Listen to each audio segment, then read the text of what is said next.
जय जय श्री कृष्ण। जय जय श्री राधे।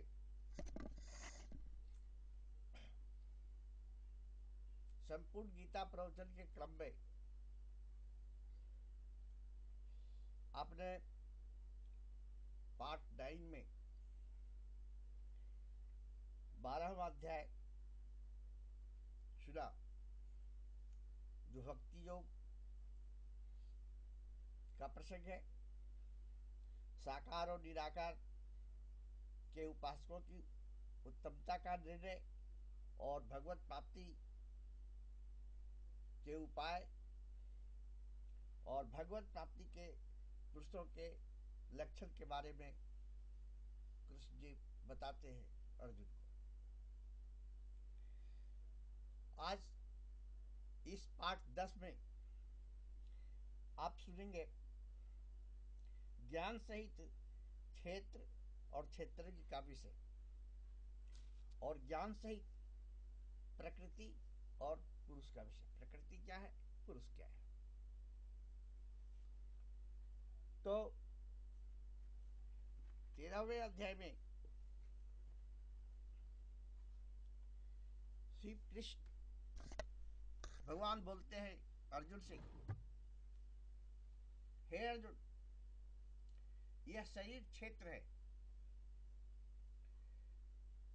ऐसा कहा जाता है, और इसको जो जानता है उसको क्षेत्रज्ञ माने क्षेत्र को जानने वाला, क्षेत्र का ज्ञाता, उसे क्षेत्रज्ञ कहा जाता है। ऐसा उनके तत्वों को जानने वाले ज्ञानी जन कहते हैं। और हे अर्जुन, तू सब क्षेत्रों में क्षेत्रज्ञ अर्थात जीवात्मा भी मरे को ही जान, और क्षेत्र क्षेत्रज्ञ का अर्थात विकार सहित प्रकृति का और पुरुष का जो तत्व जानता है वह ज्ञान है।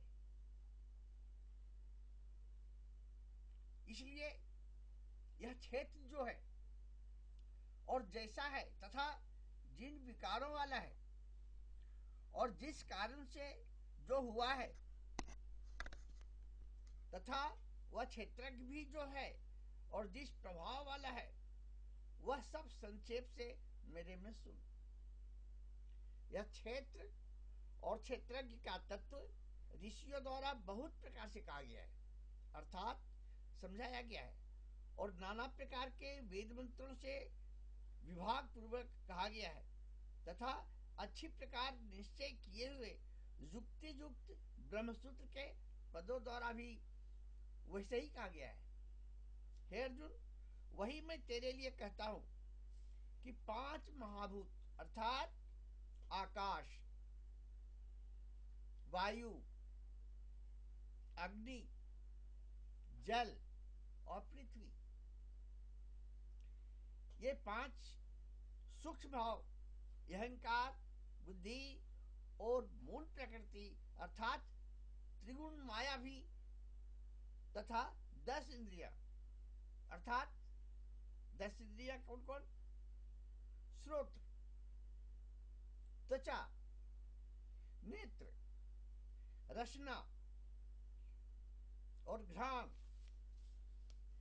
एवं वाक, हस्त, पाद, उपस्थ और गुदा, एक मन और 5 इंद्रियों के विषय अर्थात शब्द, स्पर्श, रूप, रस और गंध, तथा इच्छा, द्वेष, सुख, दुख और स्थूल देह का पिंड एवं चेतना और धृति, इस प्रकार यह क्षेत्र विकारों के सहित संक्षेप से कहा गया है। यह शरीर जो है वो विकार युक्त है। इसके जो 10 इंद्रियां हैं वे विकार युक्त है, और 5 तत्व से यह शरीर बना है। हे अर्जुन, श्रेष्ठता के अभिमान का अभाव, दंभाचरण का अभाव, प्राणी मात्र को किसी प्रकार भी न सताना और क्षमा भाव तथा मन वाणी की सरलता श्रद्धा, भक्ति सहित गुरु की सेवा, बाहर भीतर की शुद्धि, अंतःकरण की स्थिरता, मन और इंद्रियों सहित शरीर का निग्रह, इस लोक और परलोक के संपूर्ण भोगों में आसक्ति का भाव, भोग में आसक्ति नहीं होनी चाहिए, और अहंकार के भी अहंकार भी नहीं होना चाहिए, एवं जन्म मृत्यु जरा रोग आदि में दुख दोषों का बारंबार विचार करना। दुख और सुख और सुख और दुख दोनों में संभाव का होना, पुत्र, स्त्री, घर और धनादि में आसक्ति का अभाव, माने आसक्ति का न होना, और ममता का न होना, तथा प्रिय अप्रिय की प्राप्ति में सदा ही चित्त का सम रहना। जो प्रेम करे उससे भी और जो प्रेम ना करे उससे भी एक सब रहना चाहिए, अर्थात मन के अनुकूल तथा प्राप्त होने पर हर्ष शोकादि विकारों का न होना। मिला तो बहुत खुश और न मिला तो बहुत दुख, ऐसा नहीं करना चाहिए। दोनों ही स्थिति में समभाव रहना चाहिए। मुझ परमेश्वर में एक ही भाव से स्थिति रूप ध्यान योग के द्वारा अविचारिणी भक्ति तथा एकांत और शुद्ध देश में रहने का स्वभाव और विषयासक्त मनुष्यों के समुदाय में प्रेम का न होना तथा अध्यात्म ज्ञान में नित्य स्थिति और तत्व ज्ञान के अर्थरूप परमात्मा को सर्वत्र देखना,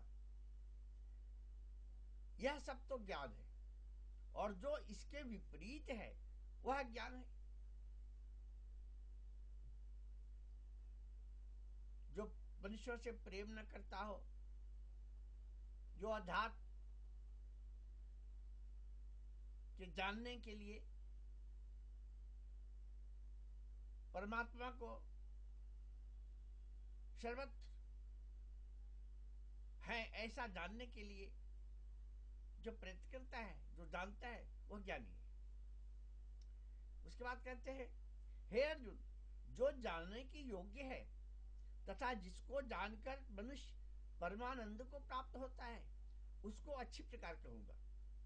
वह आदि रहित परम ब्रह्म अकथनीय होने से मन सत कहा जाता है और न असत ही कहा जाता है, परंतु वह सब ओर से हाथ पैर वाला एवं सब ओर से नेत्र, सिर और मुख वाला तथा सब ओर से स्रोत वाला है, क्योंकि वह संसार में सबको व्याप्त करके स्थित है। जो पारब्रह्म निराकार है वही साकार रूप में आता है और संपूर्ण इंद्रियों के विषयों को जानने वाला है, परंतु वास्तव में सब इंद्रियों से रहित है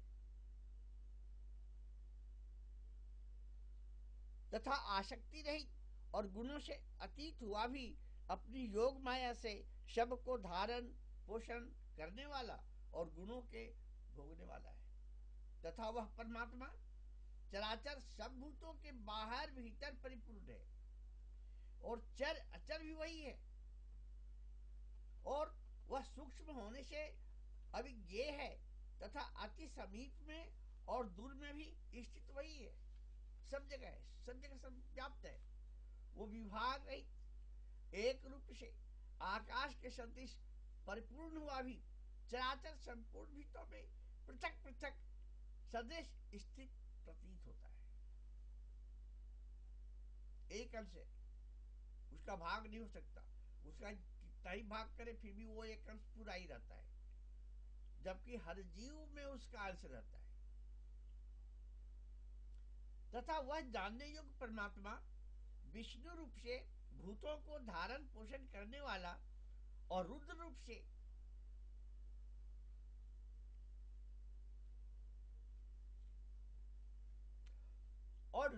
से संहार करने वाला तथा ब्रह्मा रूप से सबका उत्पन्न करने वाला है। वह ब्रह्म ज्योतियों की भी ज्योति एवं माया से अति परे कहा जाता है तथा वह परमात्मा बोध स्वरूप है और जानने के योग्य है एवं तत्व ज्ञान से प्राप्त होने वाला और सबके हृदय में भी स्थित है। हे अर्जुन, इस प्रकार क्षेत्र तथा ज्ञान और जानने योग्य परमात्मा का स्वरूप संक्षेप में कहा गया। इसको तत्व से जानकर मेरा भक्त मेरे स्वरूप को प्राप्त होता है। हे अर्जुन, प्रकृति अर्थात त्रिगुणमयी मेरी माया और जीवात्मा अर्थात क्षेत्रज्ञ, इन दोनों को ही तू अनादि जान और राग द्वेषादि विकारों तथा त्रिगुणात्मक संपूर्ण पदार्थों को भी प्रकृति से ही उत्पन्न हुआ जान, क्योंकि कार्य और कारण के उत्पन्न करने में हेतु प्रकृति कही जाती है और जीवात्मा सुख दुखों के भक्तापन में अर्थात भोगने में हेतु कहा जाता है। परंतु प्रकृति में स्थित हुआ ही पुरुष प्रकृति से उत्पन्न हुए त्रिगुणात्मक सब पदार्थों को भोगता है और इन गुणों का संग ही इस जीवात्मा के अच्छी बुरी योनियों में जन्म लेने का कारण भी है। वास्तव में तो यह पुरुष इस देह में स्थित हुआ भी पर अर्थात त्रिगुणमयी माया से सर्वथा अतीत है। केवल साक्षी होने से, उपद्रष्टा और यथार्थ में सम्मति देने वाला होने से अनुमंता एवं सबको धारण करने वाला होने से भर्ता, जीव रूप से भोक्ता तथा ब्रह्मादिकों का भी स्वामी होने से महेश्वर और शुद्ध सच्चिदानंद धन होने से परमात्मा, ऐसा कहा गया है। इस प्रकार पुरुष और गुणों के सहित प्रकृति को जो मनुष्य तत्व से जानता है वह सब प्रकार से बरतता हुआ भी फिर नहीं जन्मता है, अर्थात पुनर्जन्म को नहीं प्राप्त होता है। हे अर्जुन, उस परम पुरुष परमात्मा को कितने ही मनुष्य तो शुद्ध हुई सूक्ष्म बुद्धि से ध्यान के द्वारा हृदय में देखते हैं तथा अन्य कितने ही ज्ञान के द्वारा देखते हैं और अपर कितने ही निष्काम कर्मयोग के द्वारा देखते हैं। भक्ति योग, ज्ञान योग, कर्म योग, तीनों का स्पष्टीकरण यहां तक होता है। परंतु इनसे दूसरे अर्थात जो मंदबुद्धि वाले पुरुष हैं, वे स्वयं इस प्रकार न जानते हुए दूसरों से अर्थात तत्व के जानने वाले पुरुषों से सुनकर ही उपासना करते हैं, अर्थात उन पुरुषों के कहने के अनुसार ही श्रद्धा से ही तत्पर हुए साधन करते हैं और वे सुनने के परायण हुए पुरुष भी मृत्यु रूप संसार सागर को निसंदेह तर जाते। हे अर्जुन, जावन मात्र जो कुछ भी स्थावर जंगम वस्तु उत्पन्न होती है उस संपूर्ण को तू क्षेत्र और क्षेत्रज्ञ के संयोग से ही उत्पन्न हुई जान, अर्थात प्रकृति और पुरुष के परस्पर के संबंध से ही संपूर्ण जगत की स्थिति है। वास्तव में तो संपूर्ण जगत नाशवान और क्षणभंगुर होने से अनित्य है। इस प्रकार जो पुरुष नष्ट होते हुए सब चराचर भूतों में नाश रहित परमेश्वर को समभाव से स्थित देखता है, वही देखता है, क्योंकि वह पुरुष सब में समभाव से स्थिर हुए परमेश्वर को समान देखता हुआ अपने द्वारा आपको नष्ट नहीं करता है, अर्थात शरीर का नाश होने से अपने आत्मा का नाश नहीं मानता है। इससे वह परम गति को प्राप्त होता है। और जो पुरुष संपूर्ण कर्मों को सब प्रकार रूप से प्रकृति से ही किए हुए देखता है, अर्थात इस बात को तत्व से समझ लेता है कि प्रकृति से उत्पन्न हुए संपूर्ण गुण ही गुणों में वर्तते हैं तथा आत्मा को अकर्ता देखता है, वही देखता है। और वह पुरुष जिस काल में भूतों के न्यारे न्यारे भाव को एक परमात्मा के संकल्प के आधार स्थित देखता है तथा उस परमात्मा के संकल्प से ही संपूर्ण भूतों का विस्तार देखता है, उस काल में सच्चिदानंद घन ब्रह्म को प्राप्त होता है। हे अर्जुन, अनादि होने से और गुणातीत होने से यह अविनाशी परमात्मा शरीर में स्थित हुआ भी वास्तव में न करता है और न लिपायमान होता है। जिस प्रकार सर्वत्र व्याप्त हुआ भी आकाश सूक्ष्म होने के कारण लिपायमान नहीं होता है, वैसे ही सर्वत्र देह में स्थित हुआ भी आत्मा गुणातीत होने के कारण देह के गुणों से लिपायमान नहीं होता है। हे अर्जुन, जिस प्रकार एक ही सूर्य इस संपूर्ण ब्रह्मांड को प्रकाशित करता है, उसी प्रकार एक ही आत्मा संपूर्ण क्षेत्र को प्रकाशित करता है। अर्थात नित्य बोध स्वरूप एक ही आत्मा की ही सत्ता से संपूर्ण जड़वर्ग प्रकाशित होता है। इस प्रकार क्षेत्र और क्षेत्रज्ञ के भेद को तथा विकार रहित विकार सहित प्रकृति से छूटने के उपाय को जो पुरुष ज्ञान नेत्रों द्वारा तत्व से जानते हैं, वे महात्मा जन पर ब्रह्म परमात्मा को प्राप्त होते हैं।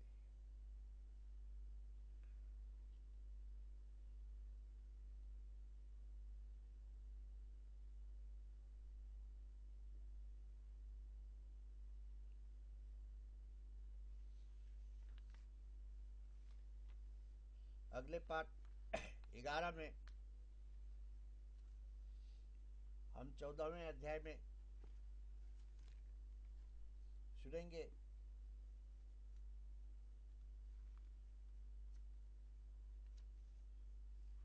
ज्ञान की महिमा,